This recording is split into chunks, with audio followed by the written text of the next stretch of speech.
Assalamualaikum warahmatullahi taala wabarakatuh. Selamat pagi pada semua anak murid di sana. Harapnya pada cuti kali ini jangan give up untuk belajar. Okey, kita teruskan. Masa pun tak ada panjang sangat ni. Okey, masih lagi di bawah tajuk genetik ya. Kali ini bab yang berikutnya iaitu 5.4 ya. Tajuk kecil teknologi kejuruteraan genetik. Sebelum ni kita dah belajar tentang apa tu?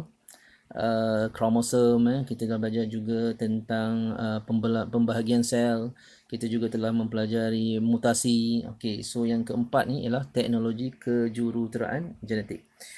Okey, apa yang kamu akan ketahui pada hari ini agak banyak sikit lah. Okay, yang pertama ialah mewajarkan teknologi kejuruteraan genetik. Mewajarkan maksudnya nak melihat dari sudut positifnya dan juga negatifnya. Kemudian yang kedua membahaskan kesan lihat pada kesan teknologi kejuruteraan genetik ini dalam kehidupan kita seharian. Okey ke tak okey, bagus ke tak bagus atau bagaimana. Kemudian yang ketiga mewajarkan etika dalam teknologi. So kalau kata dibuat, dilaksanakan, apakah nilai-nilai murni, apakah etika-etika yang perlu diambil supaya tidak melanggar etika manusia yang normal. Okey, boleh ya. Okey, seperti biasa keluarkan buku teks dan juga buku amali dan juga buku nota lah untuk kamu buat sedikit catatan. Okey, kita pergi kepada buku teks muka surat 100. Betul okey. Kejuruteraan 5.4 teknologi kejuruteraan genetik So apakah itu kejuruteraan genetik? Kejuruteraan genetik ialah istilah yang guna kepada pengubahsuaian Okey, pengubahsuaian genetik sesuatu organisma Okey, kajian pertama bermula pada 1971 hingga 73 lah. Ketika itu dikenali sebagai sains kejuruteraan genetik. Tidak ada lagi perkataan teknologi lah. Okey, so ada 3 jenis yang dinyatakan. Satu ialah DNA recombinant. Recombinant ni combination lah, gabungan DNA. Kemudian yang kedua ialah GMO GMO ataupun organisma termodifikasi genetik, dan yang ketiga ialah terapi gen. Okey. So mari kita lihat teknologi DNA recombinant dulu. Okey, apa yang dikombinekan So kalau di sini pada gambar rajah ni kita lihat dia mengambil DNA manusia, sel pankreas pankreas. Kemudian dia juga mengambil sel bakteria. Okey, digabungkan dan dilihat hasil dia bagaimana. Dan akhir sekali katakan gabungan itu berjaya, maka terhasillah satu insulin Jadi kalau kita lihat insulin manusia ni dapat digunakan pakai bagi mereka-mereka yang mengalami penyakit kencing manis Kenapa? Sebab dia mengambil sel pankreas. Kamu lihat secara semula jadinya pankreas akan mengeluarkan insulin untuk mengimbangkan kandungan gula dalam darah. Jadi dia ambil daripada pankreas, dia tak boleh ambil sel kaki, sel perut, tak boleh sebab sel pankreas saja yang dapat mengeluarkan insulin secara semula jadi. Okey, jadi dia diambil, dia dikaji dan dibuat kombinasi dengan sel bakteria yang menyebabkan berlakunya kencing manis tersebut, dan akhirnya akan terhasil satu insulin yang dapat digunakan pakai Okey, itu satu kebaikan lah kepada manusia. Okey, dari sudut tumbuhan pula. Tadi DNA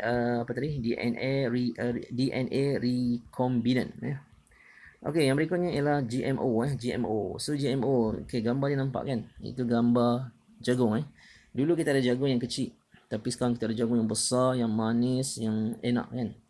Okey, so apa yang berlaku? Okey, yang pertama sekali ialah proses untuk menghasilkan itu dia diubah suai secara genetik untuk tujuan tertentu.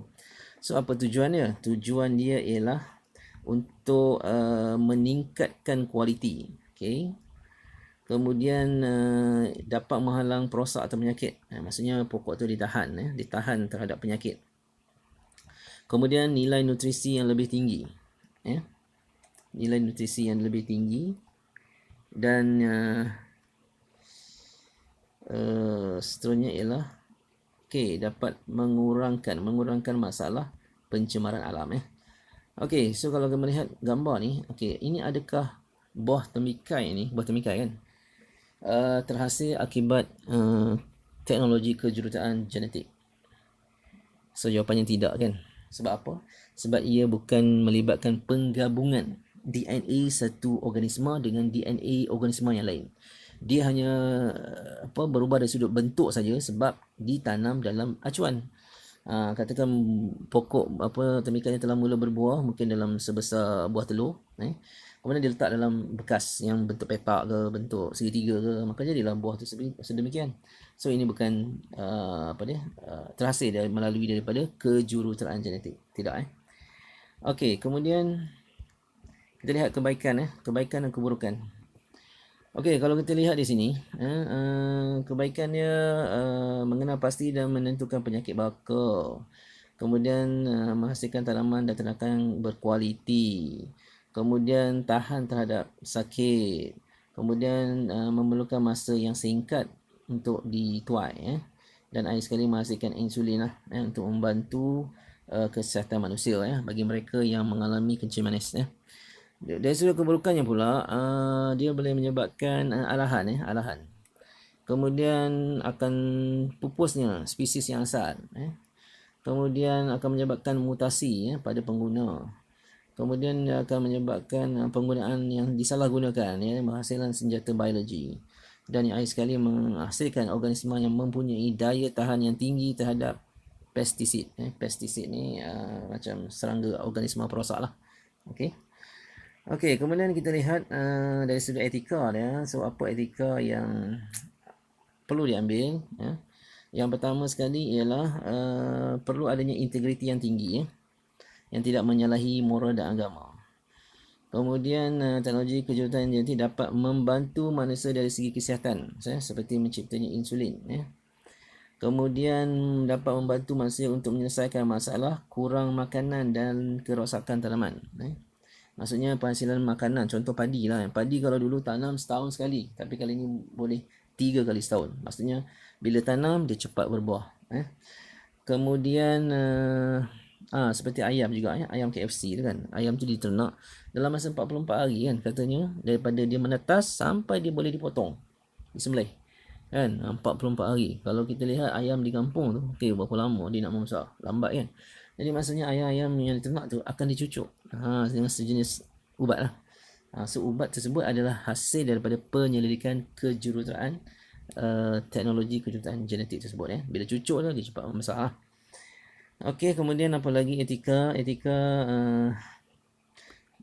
pastinya tidak menyentuh sensitiviti agama dan moral. Kemudian dikuatkuasakan supaya tidak melanggarlah peraturan-peraturan yang tak sepatutnya. Okey, selesai buku. Okey, buku amali muka surat 70 Okey, kita terus pada jawapan lah sebab tadi kita dah bincangkan Okey, penyelidikan genetik merupakan teknik mengubah suai mengubah suai. Tadi pun kita dah bincang kan, mengubah suai. Kemudian sains forensik melibatkan penggunaan teknik dan bukti saintifik dalam penyelesaian kes jenayah. Kemudian rawatan terhadap penyakit keturunan dengan cara menggantikan gen. So itu dikenali sebagai terapi gen. Kemudian membantu kemudian penentuan keturunan dan sejarah boleh ditentukan melalui kajian genealogi genetik.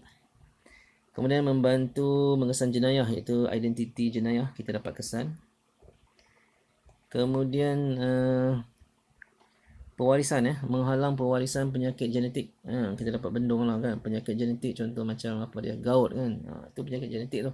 Keturunan tok yang dia, moyang dia, tok nek dia semua kena gout bila sampai satu peringkat umur.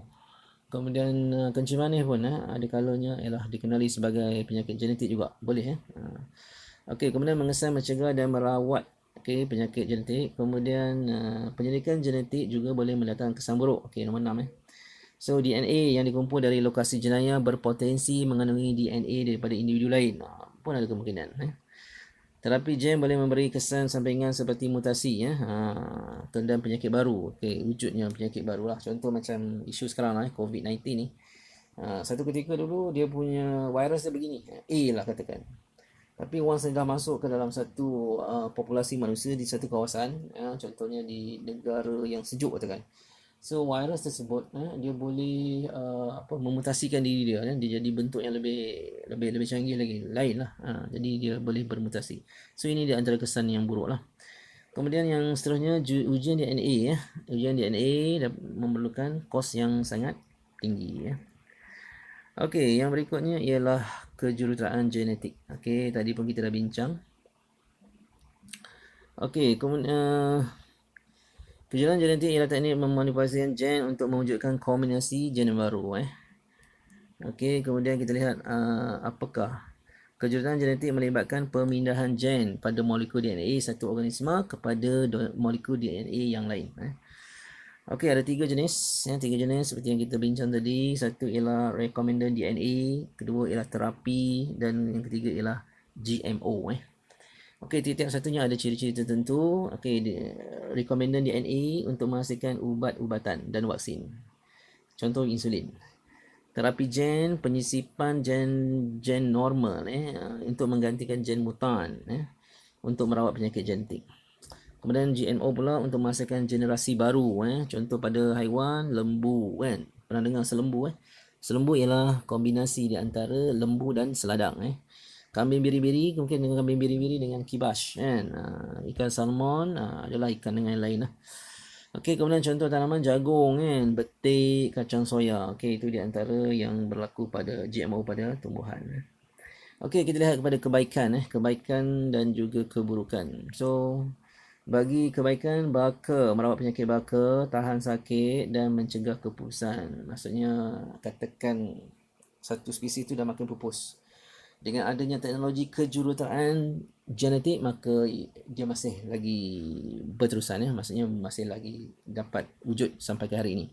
Kemudian keburukan mengakibatkan kepupusan spesies yang lama. Spesies lama tu hilang dengan yang baru.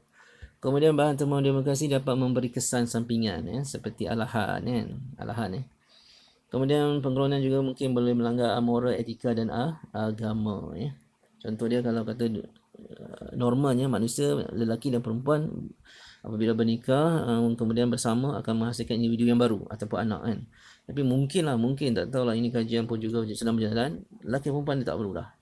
Mungkin lelaki dengan lelaki saja, contohlah kan, anak dapat dihasilkan, ataupun perempuan dengan perempuan, contohlah tapi itu tak mungkin berlaku lah.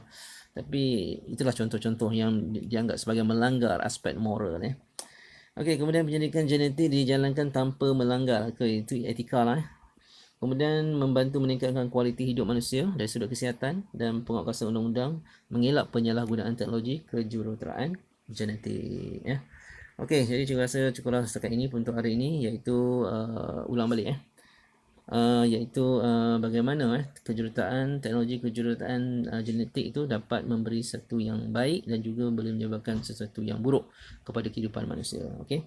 Jadi seperti biasa sila buat catatan sikit, nota ringkas dan letakkan di dalam Google Classroom Okey, sekian, wabillahi taufiq wal hidayah. Assalamualaikum warahmatullahi taala wabarakatuh.